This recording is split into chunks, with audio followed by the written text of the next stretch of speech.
From all of my years of operating successful studios and building relationships and getting to know really successful multi-location operators, there's one thing that I've learned that has separated them from the rest of the mediocre operators. And it's not what they do, it's actually their mindset.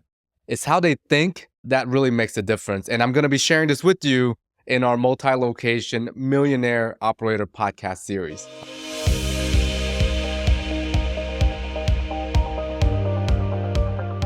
Hi, I'm Tule. Welcome to the Simple Profit Podcast, where we focus on one thing and one thing only, and that is to provide insights and strategies to help you build million-dollar grossing businesses.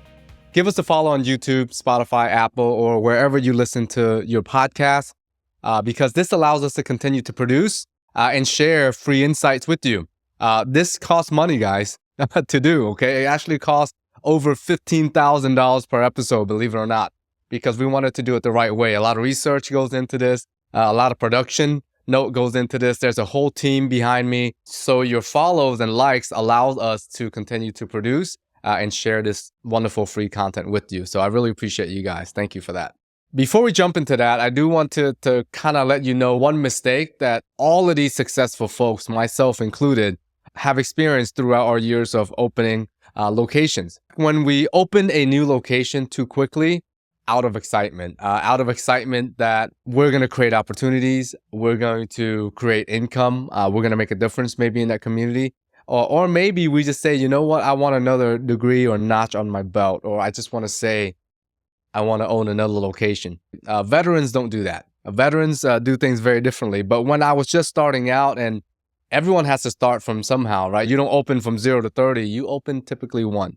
And then it's when you go to the second and third and fourth, typically you start to kind of make those mistakes, right? And once you kind of get past that part, then you can really scale responsibly, okay? So eventually that business I had to close down, or I had to sell off, okay? And every single multi-location operators, those that have operated more than 5, will tell you that they've done the same thing, especially during COVID, by the way, right? Where all of our weaknesses are exposed on a crazy level, where you're losing 50% of your growth. You really see where the weak locations are, and you kind of have to make the decision to close them down. And typically it's a good location. I kind of compare opening a bad business to buying a boat. I don't know if you guys have heard the saying before, but there are 2 happiest days in a boat owner's life. The first one is when they buy their boat. The second happiest day is when they sell their boat. Why? Because a boat is like a hole that you just throw your money in. It's an asset that massively depreciating every day, okay? It's losing money every single second. I mean, literally, the actual boat itself is deteriorating as it sits on top of the water. Trust me, I know this. I've owned 2 boats. I don't own them anymore. That's why I'm a little more successful, a lot more successful than I was back then. And why I say this is it's also kind of true with opening a bad business. We kind of get super excited when we see a possible new location, and we get in there, we quickly envision how grand, how wonderful this would be, the opportunities that are going to come, and we sign that lease, and we get so happy because we get the keys. Maybe we do that out of haste because we don't want anyone to steal the opportunity. I don't know if you ever felt like that, but I've had, where I'm like, I don't want another martial arts school to go in there, or this space is just perfect, you know? And that's the wrong mindset to be expanding. Or maybe even if it is the right location, but we put a staff, or we push a staff in there that is maybe a good number 2, but she is not ready for it yet because she doesn't want to be a number 1. And she maybe doesn't have that potential to ever be a number 1. She's always going to be a good number 2, and maybe she likes it that way, okay? Or he likes it that way. And then you start losing money. 2 to 3 years later, we realize that we're just not going to get over this hump. Maybe you're making a little bit of money, but when you look at the overall span of how much you've spent and how much money you've lost, or you could have created with another opportunity, you decide to close that down. Or maybe you close it down because it's that one location that is causing you to lose sleep over. It's the one thing that is taking away your happiness. And when you close that, you also feel this huge burden have lifted from your shoulders. So what I'm getting to is this: successful multi-location operators do not simply open up a new location for the sake of opening it. They only open a new location when they are 100% ready. What does 100% ready mean? It's like some people tell me, oh, how do you know when you're ready to be a dad? You don't. You're never ready to be a dad, okay? But in business, I think there are certain KPIs that I've shared in, episodes 1, 2, and 3. But there's also intangible things that will tell you if you're ready to open up your second location. I'm going to share them with you today, okay? And these are the things these are the principles that I adhere to and I do not break. And it's based on these two things. Number one, I don't open up a new location until our customers are demanding that we do. I don't open up another location until our customers demand that we do and our staff demand that we do.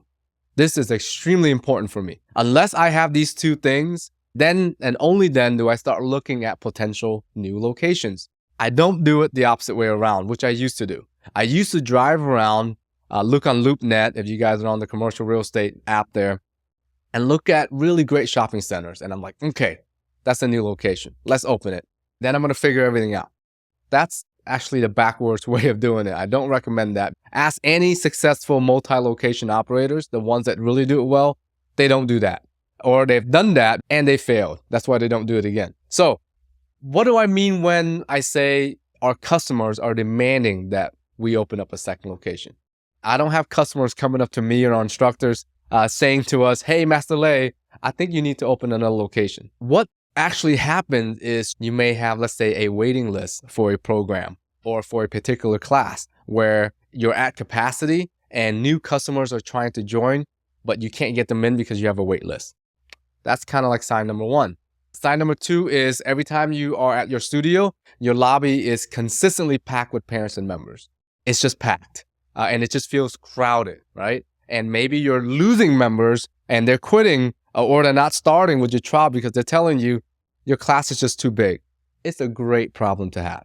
Quick note, I don't recommend expanding that studio to be bigger because when times are good, I've learned to be more cautious, right? If my studio is overflowing and I don't have to do marketing and any of that, I love that.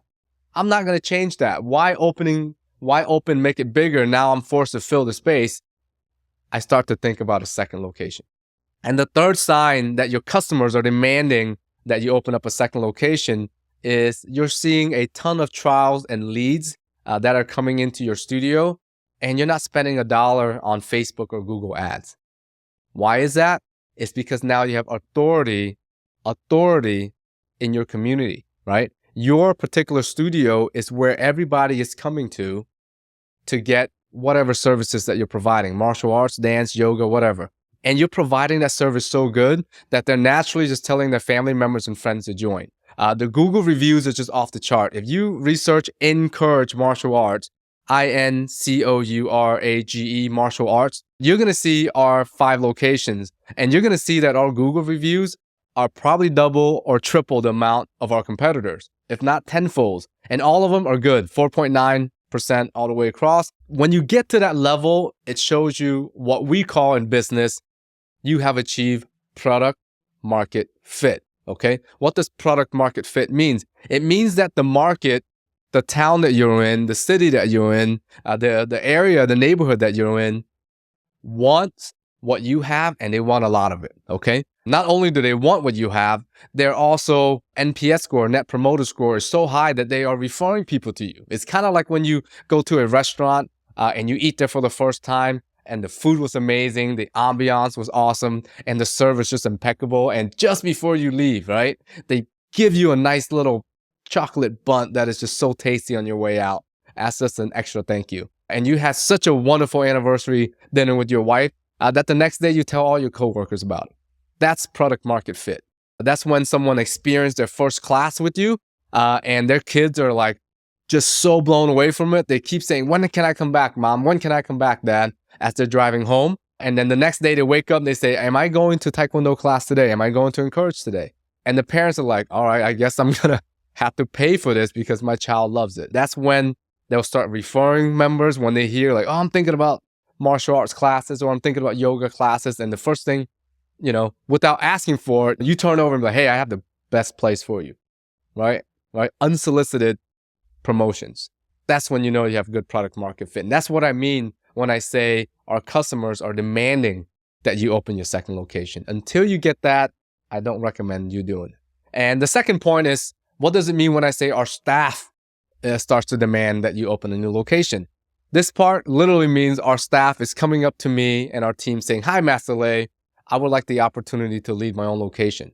What are the chances of that happening? Or what do I need to do until we can get to that point?"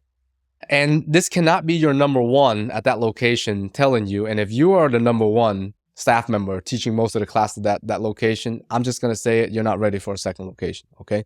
Because when you open up the second location, the risk of you failing is incredibly higher, because now you got to split your attention in two different places. So what are you going to choose? Are you going to teach classes at your main location?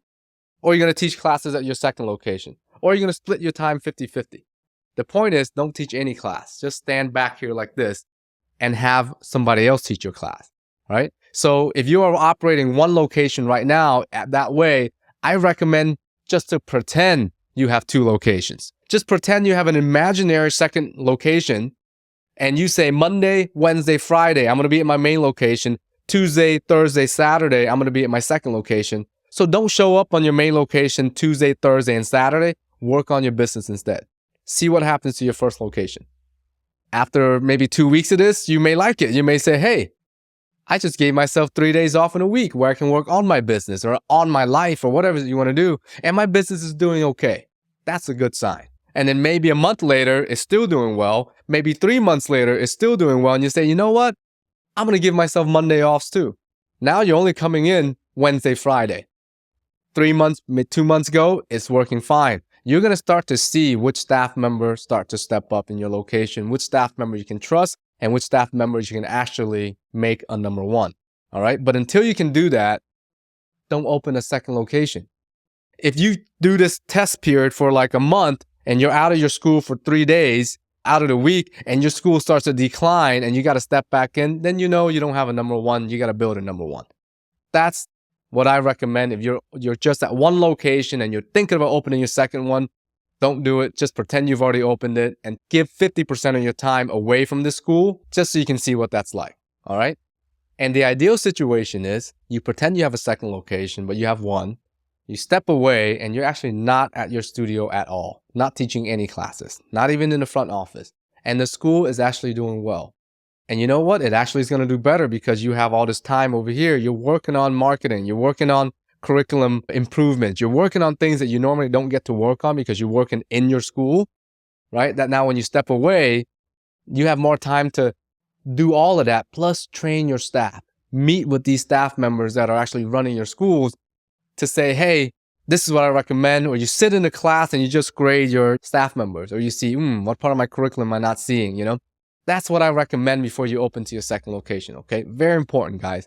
So if you're the number one person teaching most of your classes in your studio, don't open your second location until you try that. If you have multiple locations, you're not teaching classes, and your staff members come up and ask you this, it cannot be your number one. It should be your number two, right? Number twos are seeing how much success this number one is having, and they make their own decision to say, maybe I want to make a career out of this as well. When other staff members, maybe part-timers, are looking at that person and thinking about, I love martial arts, I love yoga, I love dance, and I possibly want to make this a career. And when they look at you or they look at your number one and you're saying, man, they drive a really nice car, they make good money, over 6 figures, and they just seem genuinely happy and they're satisfied with what they're doing. Of course, they're going to want to follow that footstep. They're going to demand that you give an opportunity to achieve the same thing. But if they see you stressed out with money issues and not happy, etc., you're not going to be able to grow. Okay, so you got to fix that first, and that's what we try to do at Encourage. All of our team members are making over 6 figures, right? And we have to do it that way because to retain them, we have to pay not only at the top of the market, we actually pay 2 times whatever's listed on Indeed or wherever else. Because if our staff ever thinks about looking for a new job and they look at Indeed and they see that, whatever they're posting is half of what they're getting paid, maybe they decide they're not that pissed off. Maybe they decide that our job or their job is actually not bad. Okay. So that's kind of where we kind of position ourselves so that when our staff comes up to us and say, hey, And my CEO actually came up and has been talking to me the past 8-9 months about this. She's saying, hey, I want us to start looking at second or opening more locations because the number twos are asking me and they're stuck at the salary. We can't give them more because the number one's there, but they have the potential. That's when we start taking a look at opening more locations. Uber successful multi-location operators maximize their current locations first before they open up their second or third or fourth or fifth location. This is extremely important, guys. If you are tuning me out, tune in real quick, okay? So why do they do this? Why do they maximize what they have currently before they look at something new? It's because they know it's easier. It's less risky, it's less costly, and they know that they're gonna make more money this way. Let's break this down. Why is it easier? Let's say I have one location and I'm thinking about opening up a second one. This is the same for 3, 4, 5, 6, right? When I open up my second location, I am now effectively doubling my work. I got twice the amount of staff members I have to manage. That means I have twice the amount of sick calls, the amount of tardiness, the amount of dumb stuff that people naturally do that you have to manage.